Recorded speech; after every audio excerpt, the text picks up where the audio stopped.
Voyons maintenant une autre manière aussi de filtrer et d'organiser les données pour obtenir des informations agrégées. Donc généralement, on va partir comme ça des données brutes, donc notre tableau ici sur les RH, et à partir de ce tableau brut, et de ces données brutes, on va euh, utiliser donc maintenant les tableaux croisés dynamiques pour pouvoir justement agréger les données et nous permettre de prendre des décisions en fonction des données agrégées que l'on a. Les tableaux croisés dynamiques sont relativement simples à utiliser.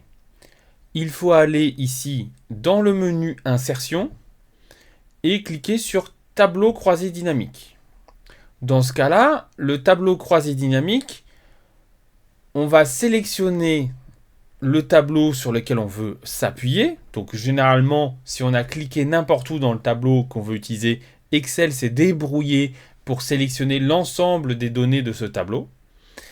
Et ensuite, on va mettre le tableau croisé dynamique soit sur une nouvelle feuille, soit sur une feuille de calcul existante. Dans notre cas ici, on va se mettre sur une feuille nouvelle.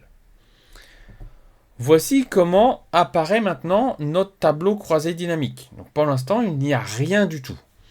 Et on voit ici sur la droite des menus qui vont nous permettre de manipuler les données de notre tableau croisé dynamique. Ces manipulations sont faites essentiellement à la souris. On n'a pas besoin cette fois-ci d'écrire des formules dans les cellules. Par exemple, on peut vouloir calculer donc quelle est la somme des salaires par genre.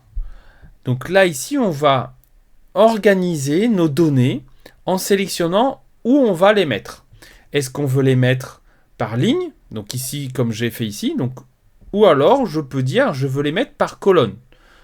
D'accord. Donc les lignes et les colonnes vont nous donner les éléments pour organiser nos données.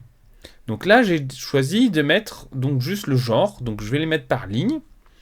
Et après, ici au niveau de valeur, on va mettre en fait les colonnes sur lesquelles on va faire les calculs. Donc là, par exemple, on peut vouloir manipuler les salaires. Donc si on fait ça, on va avoir donc la somme des salaires. Donc par défaut, on va avoir la somme des salaires répartie par genre, donc entre féminin, masculin et autres.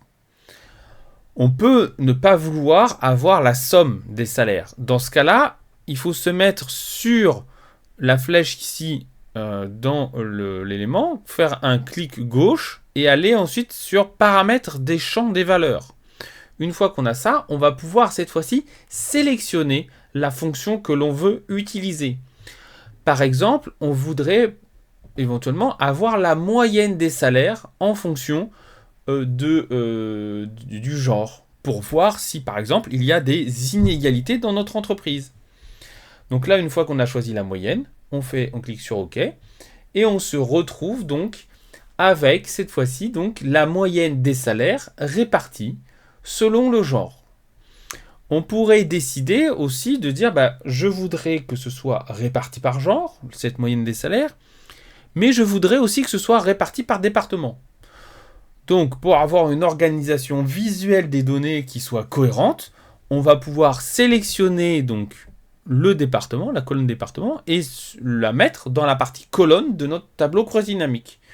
Donc comme ça, on aura une répartition des moyennes des salaires par genre et par département, ce qui va nous permettre de, cette fois-ci, savoir s'il y a justement des différences de salaire en fonction des départements entre les différents genres que l'on va avoir dans notre entreprise. Donc là, on remarque par exemple que dans le département légal, on a quand même une grosse différence dans la moyenne des salaires entre hommes et femmes. Ce qui pourrait après nous donner comme décision de modifier la politique pour qu'on ait un équilibre des salaires dans ce département-là. Donc c'est vraiment très simple de manipuler les données lorsqu'on fait des tableaux croisés dynamiques et ça va nous permettre d'agréger facilement les données. Donc voilà, donc on peut très facilement modifier. Donc ici, je veux plus les genres. Je veux, par exemple, en fonction du statut de l'employé. Donc là, ici, en fonction de ceux qui sont actifs, ceux qui sont sur le départ ou ceux qui ont terminé, on a aussi donc la moyenne des salaires. Donc on va pouvoir comme ça, très facilement, à l'aide de la souris, organiser nos données pour ensuite avoir des données agrégées qui seront utilisées dans les décisions.